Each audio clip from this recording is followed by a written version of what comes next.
Hey folks, in this video we're going to talk about a game from my childhood. Way back in 1991 I was playing Tiny Toon Adventures on the NES. Now I've expressed that I'm not really a big fan of platformers, but this game gets a nostalgic exception, as I only had a few games growing up. Yep, that's them. Well, let's get into it.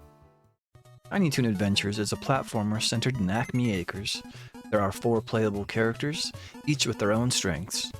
Buster can run the fastest and jump the highest. Taz can spin through enemies and obstacles. Furball can climb walls. Plucky can glide through the air, swim a bit better than the others, and shoot a little whirlwind underwater, which is really only useful in one area, but useful nonetheless. The plot for the game is pretty simple. Montana Max kidnapped Babs, and we gotta rescue her. There is 6 different areas with 3 stages each that usually end with a boss fight, the exception being Wacky Land. During the character selection for each stage, Shirley will suggest a character that'll give you an advantage in the area. I tend to default to Plucky, but every once in a while I'll use one of the suggested picks. Okay, here we go.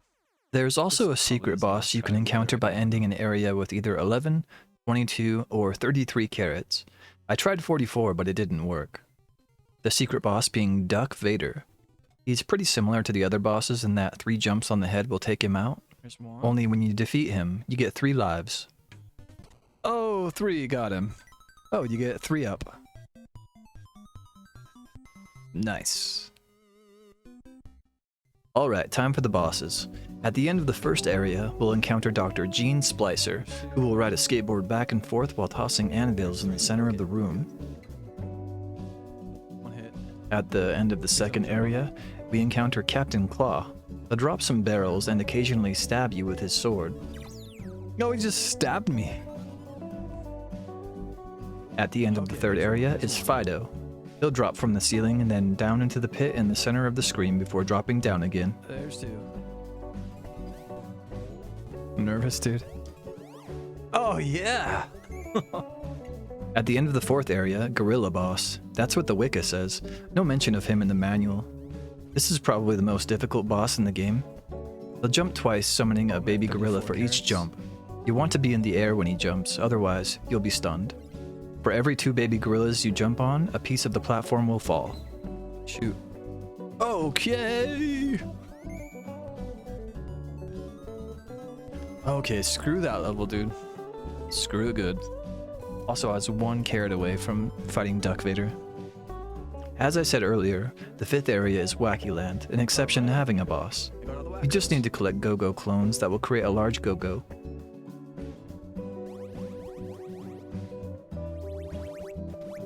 I'm gonna get this. I am gonna get this.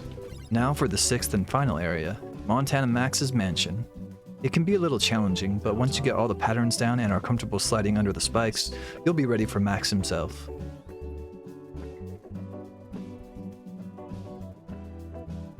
In this fight, boxing gloves will appear on either side of the room and coins will be released that float about. You can jump on either the coins or the boxing gloves to get enough height to land on Max's head. 3 hits and you'll have the game beaten. Hell yeah. Got him.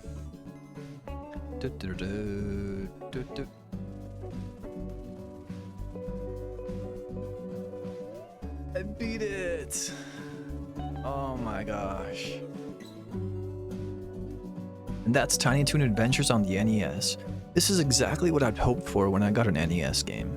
Something with great art, somewhat challenging, but nothing I couldn't overcome with a bit of practice, and something I can finish in a single sitting, which I did, many times. Thank you for giving this video a watch, wishing you the best, peace.